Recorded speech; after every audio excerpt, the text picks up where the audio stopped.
I'm sitting in this hospital bed with metal screws holding my leg together, still got tubes running out my arm, and my daddy Richard walks in 5 days late talking about you still got that emergency fund, not baby you alright, not thank God you're breathing, just Jenna needs money. That's when I knew. I didn't survive that crash. I died right there in that room and nobody even noticed I was gone. The machines beeped around me like they was counting down something I couldn't name yet. My ribs ached with every breath and my mouth tasted like copper and medical tape, but none of that hurt worse than watching him stand there in his pressed Brooks Brothers shirt checking his phone while asking me to bail out my sister. Again. He didn't even look at the monitors or the bruises blooming purple across my arms, or the way my leg was elevated at an angle that wasn't natural. He looked at me the same way he always had, like I was a line item on a spreadsheet. A resource. An available fund. My throat closed up and for a second I couldn't tell if it was the pain meds or the realization that I'd spent 31 years waiting for this man to see me and he never would. But to understand how I ended up in that bed staring at my father like he was a stranger, I had to go back 10 months to when everything still felt salvageable. I was living in a one-bedroom in Midtown Atlanta with exposed brick and windows that caught the morning sun just right. I worked as a senior systems analyst for a fintech startup in Buckhead and I was good at it. Real good.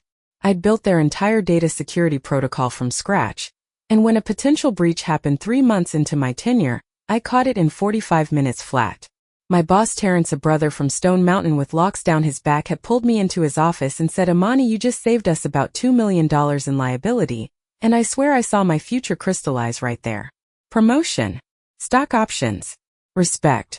I've been saving heavy too because that's what you do when you grow up watching your parents throw money at every fire your sibling starts. I had $83,000 in a high-yield savings account and another $25,000 in investments. I wasn't rich, but I was stable. Disciplined. I meal prepped on Sundays to Jill Scott and Erykah Badu. I deep conditioned my hair every 2 weeks and kept my edges laid. I went to my cousin Maya's church sometimes just to feel the vibration of the choir in my chest. My life wasn't loud, but it was mine and I thought that was enough. The first crack came in February when Jenna called me at 11:30 on a Thursday night.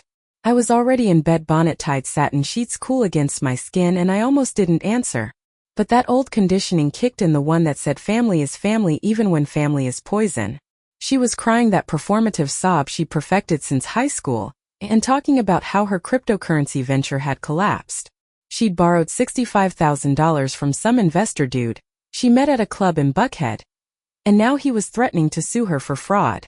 "Imani, I messed up," she kept saying. "I really messed up this time and I need you. Not I'm sorry for calling you this late. Not I know you got work in the morning. Just I need you." Like those 3 words gave her access to everything I'd built. I should have hung up right then. My spirit was screaming at me, that little voice Grandma used to call discernment, telling me to protect myself first. But instead I heard myself saying how much Jenna, and just like that I was back in the role I'd played my whole life. The fixer. The safety net. The one who showed up. She said she needed $30,000 to settle and avoid court. She promised she'd pay me back in 6 months once her new consulting gig started paying out. I knew it was a lie, the same way you know when the milk is about to turn, but I sent the money anyway because saying no to Jenna meant hearing from Daddy, and I wasn't ready for that sermon about family loyalty and helping your own. The money disappeared into whatever hole Jenna was living in, and she stopped answering my calls within 3 weeks. When I finally got her on the phone in April, she was at brunch somewhere loud with mimosas clinking in the background, and she had the nerve to sound annoyed. "I'm working on it, Imani, dang, why you always on me about something?" I felt my jaw tighten, but I kept my voice level because that's what I did. I code switched into my corporate tone even with my own blood. "I just wanted a timeline," I said, and she sucked her teeth so loud I heard it through the phone. "You act like I'm not good for it. You act like I don't love you." Then she hung up and I sat there in my apartment staring at my phone screen, thinking about all the years I'd heard those same words weaponized into guilt. Meanwhile, Daddy had started calling me too, asking when I was coming to Sunday dinner, asking why I was being distant from the family. I went once in May and it was exactly what I expected. Jenna held court at the table talking about her new business idea, some wellness brand targeting Black women, while Mama passed around her famous mac and cheese, and Daddy nodded like she was unveiling the cure for cancer. I sat there eating collard greens and cornbread in silence, waiting for someone to ask me about my promotion or my life or literally anything. Nobody did. After dinner, Daddy pulled me aside in the kitchen and said, "You know your sister looks up to you," and I almost laughed because looking up implies seeing someone, and Jenna had never seen me a day in her life. By September, the weight of it all was crushing me in slow motion. I'd stopped going to family dinners. I'd stopped answering Jenna's texts. I threw myself into work because at least their people valued what I could do. I was in the office late one Tuesday finishing a security audit when my phone lit up with Daddy's name. I didn't want to answer, but some old instinct made me pick up. He didn't waste time with pleasantries. "Your sister's in real trouble now, Imani. That investor filed a civil suit. Her credit is destroyed. She might lose her apartment. We need to move fast." The way he said we made my stomach turn because there was no we in this equation. There was only me giving and them taking.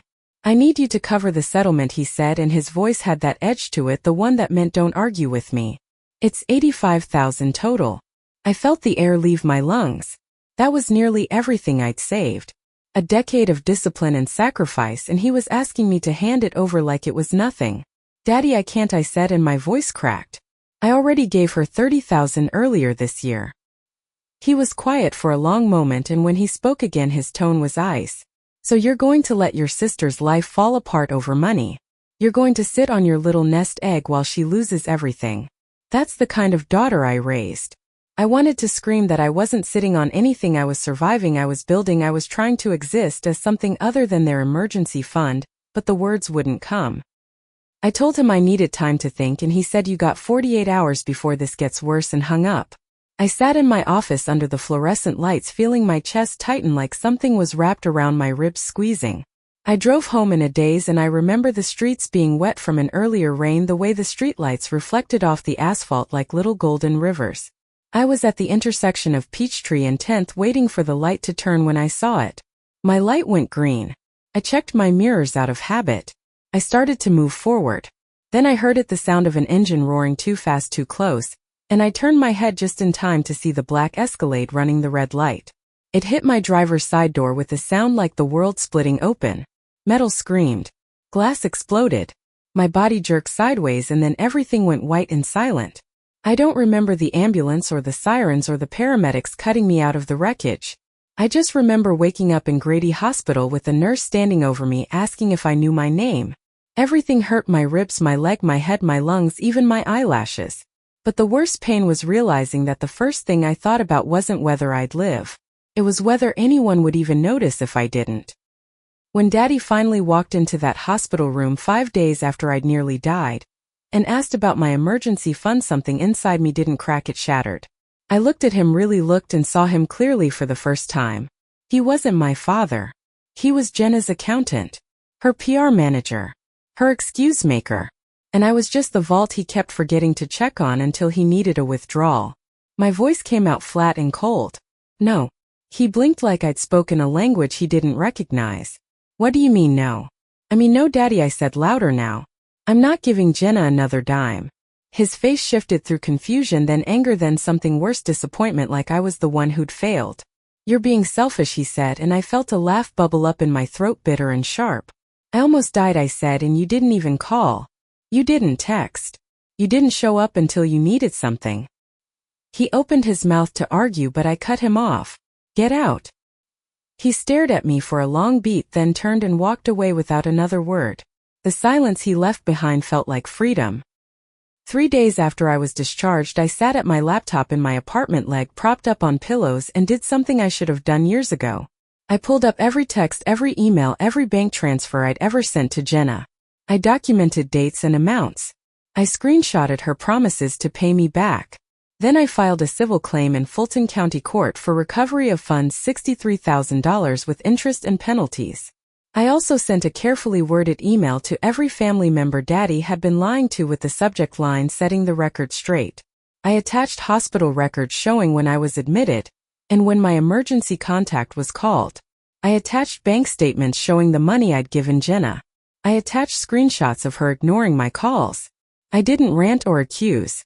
I just presented facts and said, "I'm done being the family's ATM, and I'm done being invisible." Within 36 hours my inbox exploded. Aunt Camille called crying, apologizing for believing Daddy's version where I was the villain. My cousin Melissa drove over with Popeyes and sat with me for 3 hours sharing her own stories of Jenna's unpaid debts. Uncle Daniel sent me a text that just said, "Proud of you, niece. The family fractured but not the way Daddy planned." A month later I sat at a small cookout in Aunt Camille's backyard in College Park surrounded by the family members who'd finally decided to see me. Uncle Daniel flipped catfish on the grill. Somebody's auntie was playing Frankie Beverly. Maya sat next to me laughing at something my cousin said, and I realized this was what love looked like. Not transactions. Not conditions. Just showing up. My leg still ached when it rained and I probably walk with a slight limp forever, but I didn't mind. That scar was proof I survived. Not just the crash but the 31 years before it. If this message touched your heart, hit that subscribe button and drop a comment to let me know you're out there. Tell me where you're watching from. We're building a community here where your story becomes someone else's survival guide. We share the pain and the wins so that the next person knows the way out. Keep your circle tight, protect your energy at all costs, and always remember that you are the architect of your own fate. Every choice counts, so make 'em wise. Much love.